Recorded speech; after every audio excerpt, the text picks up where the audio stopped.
Welcome to the Multiversal Omnibus. This is a single issue. Just Chris Schisler here with you today. We are going to talk about the Flash trailer being released on Super Bowl Sunday, what we think about all the discourse that's going to go on because of the Flash movie trailer. We're going to talk about the Flash movie a little bit here. And, earlier today I did a little Batman talk, a little DCU speculation. I think we're all getting tired of it.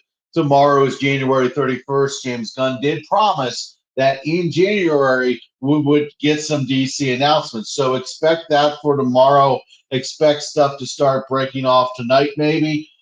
Very excited about the possibilities with the DC universe. I saw one thing on Twitter. It looks like they're having a little press thing.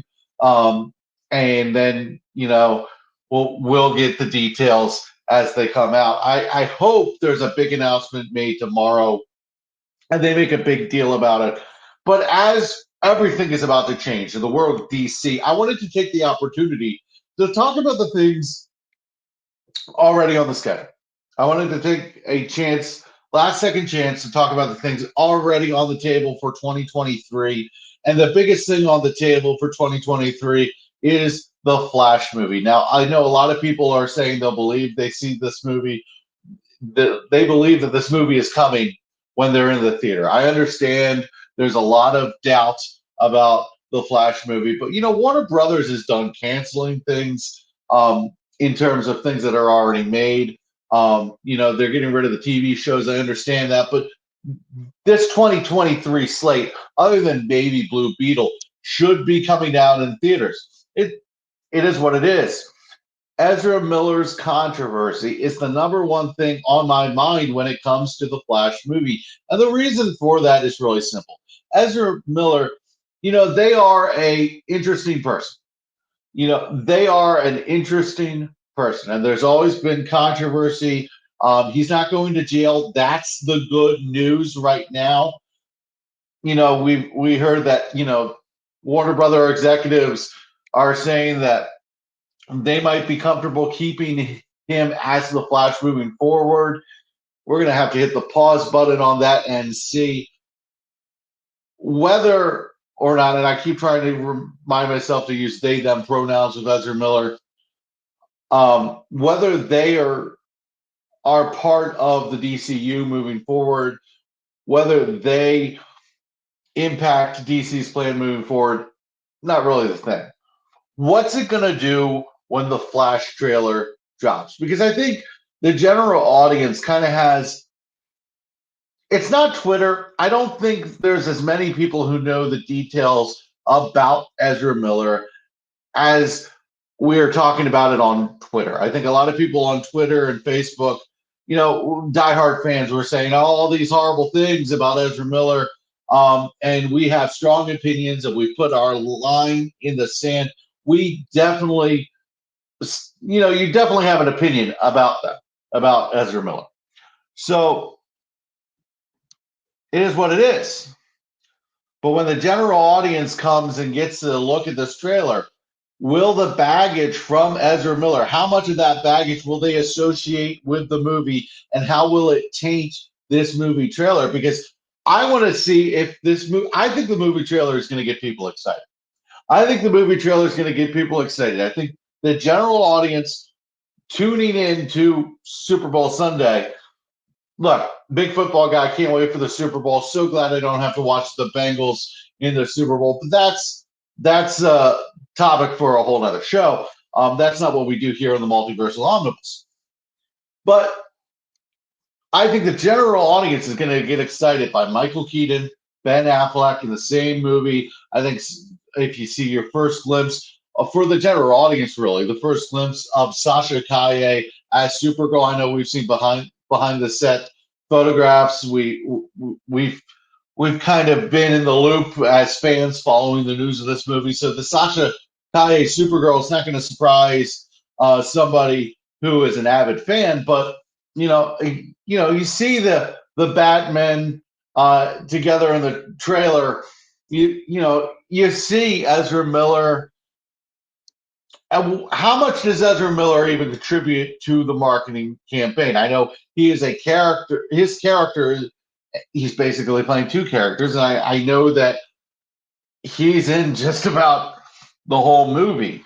It makes things complicated.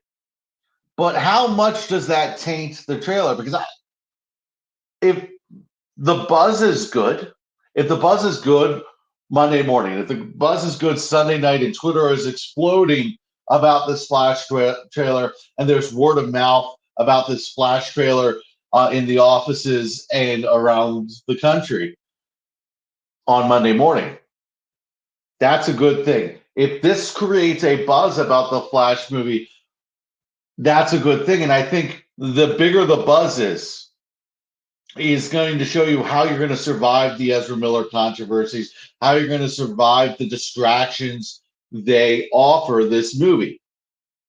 So, very interested in that. Remember when you're on Twitter, you're going to have people who have the agenda of hating this movie no matter what and not giving this movie a chance because of Ezra Miller. Then you're going to have the people who hate this movie no matter what because they're part of the Snyder fan base and they think everything's going to get reset and they see this as a vehicle to take DC down a peg to say, hey, this is what we want, so we're mad. And then you have the people who are going to be very into this because they're films of the Snyder films. And Ben Affleck is going to get his farewell as Batman, presumably, in the Flash movie. So there's going to be so many different groups of people on the internet facing off against each other. What's really important to remember is to look above the chaos and see where the general audience is. What I'm gonna do is I'm gonna say, I'm gonna look at see what my brother thinks of it. A guy who's not a huge DC guy, watches the Marvel movies, and I'm gonna say, hey, what did you think of the Flash trailer? And if there's any level of excitement for the Flash trailer, or hey, that looked pretty good. We'll see what happens. That's positive. I'm going to look at people who are not necessarily in this and say, hey, did you see the Flash trailer? And that looked kind of interesting, blah, blah, blah. Then we're good. The general audience has no clue that this movie has been rewritten, has been reshot. They have no clue about the drama over cameos in this movie from Henry Cavill and Gal Gadot. They don't know all of the chaos. Remember, this movie was supposed to come. I think the movie was announced that it was going to happen while season one of The Flash was either going on or ending. I mean, this has been a long time coming. We've been through multiple directors.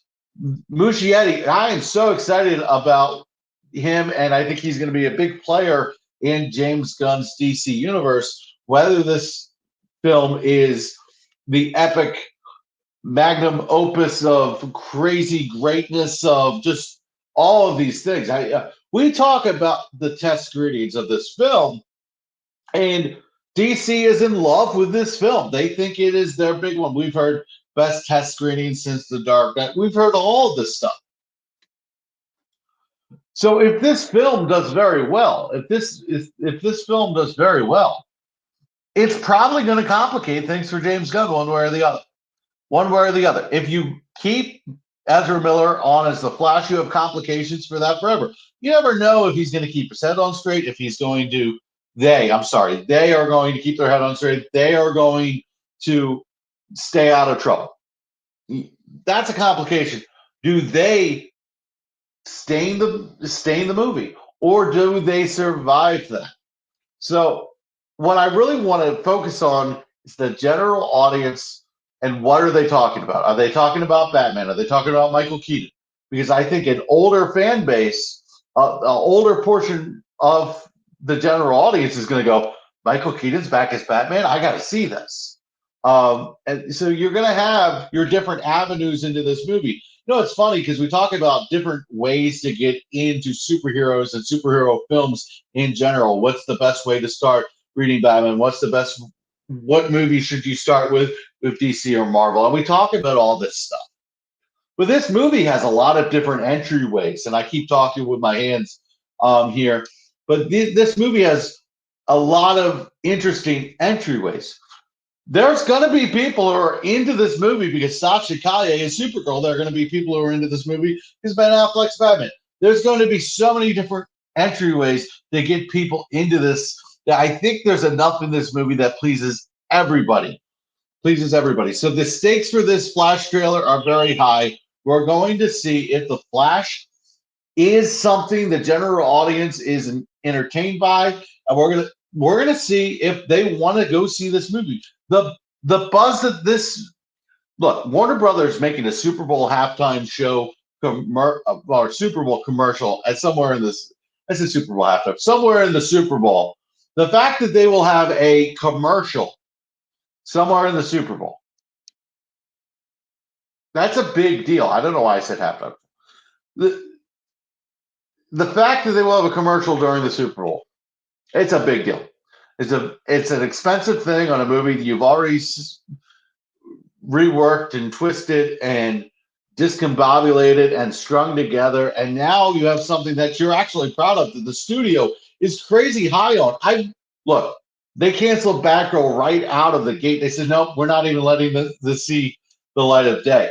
They're David Zaslav came in there chopping things up, but he's like, nope, this Flash film is something that's gonna do well for us. So they're excited about it. If on the aftermath of Super Bowl Sunday, if on Monday in a couple weeks after the Super Bowl, you are saying anything good about this Flash trailer, and you are hearing buzz about this Flash trailer, Warner Brothers was successful. But you're going to have to remember that. You're going to have to remember that the general audience is the only thing that matters with this commercial because the Twitter infighting, the Facebook infighting, the social media fighting was going to happen one way or the other. They could release the trailer, they could not release the trailer. Those fights are going to happen one way or the other. And if you can get your head above it and go to reality and see if there's any excitement level, you can gauge whether we can expect a big showing in the box office from The Flash. I can't wait for the trailer. And I think this is a movie where I think there's so much packed in this movie that you can actually give away a little more than you would in most cases. I think there's a lot packed into this movie. I think there's a lot of stuffing to this movie. Okay, so what I want to do is give you something, give you a nugget to go into the theater with going, yes, I can't wait to see this. Because I'm telling you, you have to get people excited. My dad's going to watch this. My dad doesn't really care about superhero movies. He'll go see them with me every now and then, and he'll watch some, but he doesn't really know what's going on in the continuity of the MCU or the DCU. He doesn't understand that why No Way Home would just there's three Spider-Mans. What? No, I'm telling you, if my dad sees that trailer and says that looked pretty cool, I kind of want to see that. Mission accomplished. You are trying to get people butts in seats, people that wouldn't necessarily be there, and so here's the whole thing in a nutshell. The big message here is twofold. We need to see the impact and the buzz versus the impact of the Ezra Miller situation, the impact that they have on the buzz. And we need to see the overall buzz with people outside of the fandom. Those are the two things that matter. Nothing else matters when you are considering the Flash. Sometime in the Super Bowl, you're getting a Flash commercial. The Flash movie is huge for DC. And as a Flash fan, I am super excited for. I don't think I've ever been this excited for a trailer. It's going to be one of the coolest things, because look, I've been waiting for this movie forever. Been waiting for this movie forever. I'm a Flash fan. This is the Flash's due. And I'm just hoping that this is a big deal. And Warner Brothers says, we need to get more the Flash stuff out, whether it's Barry Allen, whether it's Wally West in the future, whether they keep Ezra Miller or whether Ezra Miller is recast. It doesn't matter to me. What they need to do is they need to get the Flash going in the general audience's purview. They need to get the Flash going other than the Flash TV show on the CW, which has a very specific audience. There's not a lot of Flash going on. So look, Flash comics are cool, but outside of the TV show, the general audience doesn't really know much about the Flash. So, guys, that's really all I have to say. General audience, how do they take this? Can we, as fans, remember to look above all the chaos and read the room with the general audience? And is Ezra Miller's situation problematic to getting people in the theater? Because I have a feeling that all of the stuff in this Flash movie is going to overcome Ezra Miller's chaos of the chaos machine that has become Ezra Miller. If you want specifics on Ezra Miller, I highly recommend you look into it yourself. Honestly, his situation could take a whole show to unwrap. Yeah, guys, thank you so much for being part of a single issue of the Multiversal Omnibus. Let's enter Flash trailer time. So let's enter Flash trailer time on Super Bowl Sunday in a couple of weeks. Championship Sunday was fun. If you're into football, it should be a good night. And if you are just watching it for the commercials, you have a DC commercial to look forward to, and that is super exciting. All right, guys, I'm Chris Schisler for the Multiversal Omnibus. Read comics, watch movies, and have fun.